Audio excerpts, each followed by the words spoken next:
जी अस्सलाम वालेकुम दोस्तों। क्रिक टाइम के एक और वीडियो में आपके साथ हाजिर हैं। बात करेंगे वही जो T20 सीरीज़ हो रही है बिटवीन पाकिस्तान एंड न्यूजीलैंड और इंडिया और अफगानिस्तान के दरमियान जो सीरीज़ हो रही है उसके बारे में बात करेंगे।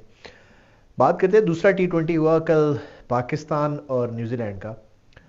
तो हमारी अगर बॉलिंग की बात करें तो बॉलर्स ने तो पहले मैच की तरह कोई ख़ास यानी अच्छी बॉलिंग नहीं की। उन्होंने फिर 190 प्लस स्कोर करवाया।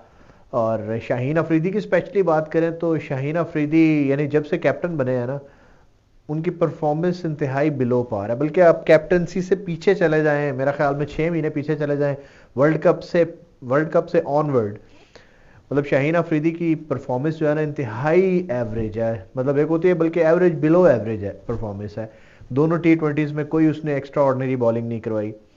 इसी तरह आप हारिस रऊफ की बॉलिंग देखें तो हारिस रऊफ भी कोई मतलब वो इम्पैक्ट नज़र नहीं आ रहा उसका भी। वही सेम वही वो मार खाता है शुरू में, एंड पे आके 2-4 विकेटें ले लेता है तो उसका एंड वाले एक तो विकेटों का कोई फ़ायदा नहीं है, क्योंकि शुरू में जब अगली टीम के 140-50 पे 2 आउट होंगे तो आप मैच आधा तो आपके हाथ से वैसे ही निकल गया। यानी बॉलिंग के एंड से देखें ना तो अगर तो पाकिस्तान ने मैच आगे जीतने हैं, 3 मैच रह गए हैं, अगर तीनों में से एक भी हारेंगे तो सीरीज हारेंगे। अगर इन केस हम ये कहते हैं 3 में से एक भी जीतना है, फिर भी आपको बॉलिंग का लेवल अप करना पड़ेगा। तो बॉलर्स के एंड से तो बहुत मसाइल हैं।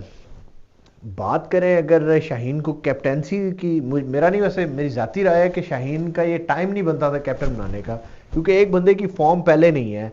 वो हनीमून पे गया हुआ है अपनी बीवी के साथ, वो ऑस्ट्रेलिया गया हुआ है, हनीमून मनाने गया हुआ है, अगला आपने उसको कैप्टेंसी थमा दी है। तो ऐसे में ये काम मुश्किल है ना उसके लिए। बाकी अगर हम ओवरऑल जितनी भी मैनेजमेंट है ना उसका वो देखें ना कि वो किस प्लान से गए हुए हैं, तो सारों की बेगमात साथ हैं। और सारे ये ऑस्ट्रेलिया और न्यूजीलैंड की ट्रिप में मेरा ख्याल में हनीमून ट्रिप के तौर पे गए हुए हैं। नो वन केयर्स कि मैच जीतना या हारना है।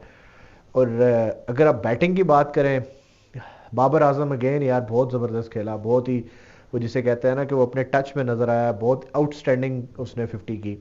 और फ़खर जमान ने बड़ा मतलब बना के न्यूजीलैंड को जिस तरह वो मारता है ना उस तरह मारा, लेकिन वो रॉन्ग टाइम पे आउट हो गया।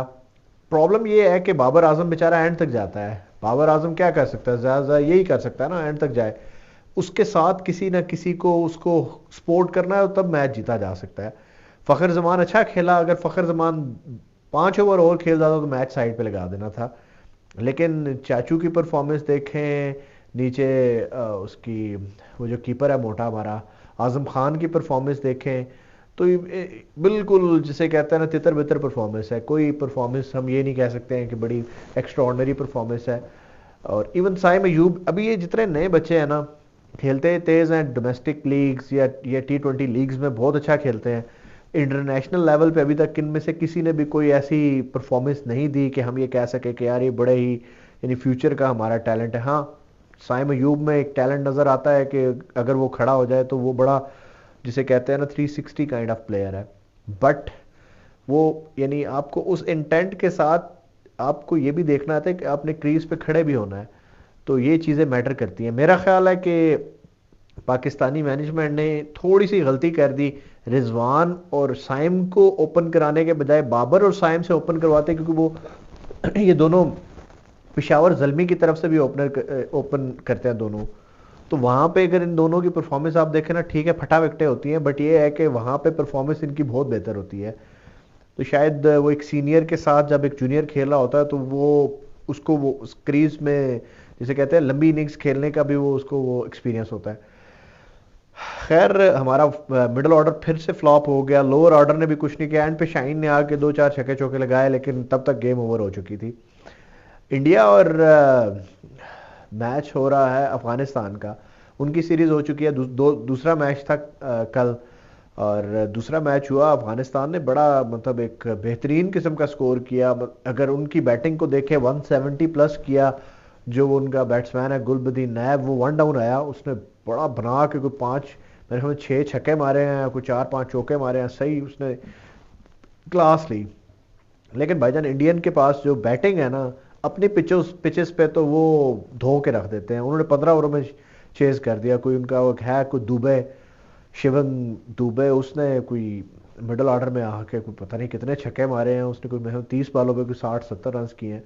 तो इंडिया ने वैसे तो सीरीज जीत ली है 2-0। एक्सपेक्टेड यही है कि तीसरा मैच भी वही जीतेंगे। तो let's see what happens coming into the next match. और पाकिस्तान के हवाले से अगर बात करें तो पाकिस्तान अगर तो सीरीज जीतनी है, जीतना तो खैर मुश्किल लग रहा है, अगर तो मैचेस भी जीतने हैं तो यू नो इंटेंट, बॉलिंग, वो जिसे कहते हैं ना ओवरऑल एक जैसे बैलेंस कहते हैं, या आप पूरी यानी फील्डिंग की बात करें, आपका अगर आपकी बॉलिंग की बात करें, आपकी बैटिंग की बात करें, उसमें आपको एक डिसेंसी दिखानी होगी, एक अपनी इंटेंट दिखाना होगा, तब जाके मैच जीतेंगे। Otherwise I don't think so, क्योंकि कैचेस भी ये छोड़ते हैं। बॉलर्स अगर गलती से कोई विकेट निकाल लें या कहीं पे कोई चांस क्रिएट कर दे तो ये कैच इनसे नहीं होता। तो ओवरऑल ऐसा लगता है कि यानी पूरे के पूरे जो जितने प्लेयर गए हुए हैं, इवन मैनेजमेंट जो गई है ना, वो हनीमून के चक्कर में गए हुए हैं। Let's see what happens into the next next matches. तब तक के लिए अपना ख्याल रखिएगा। Take care. अल्लाह हाफिज़।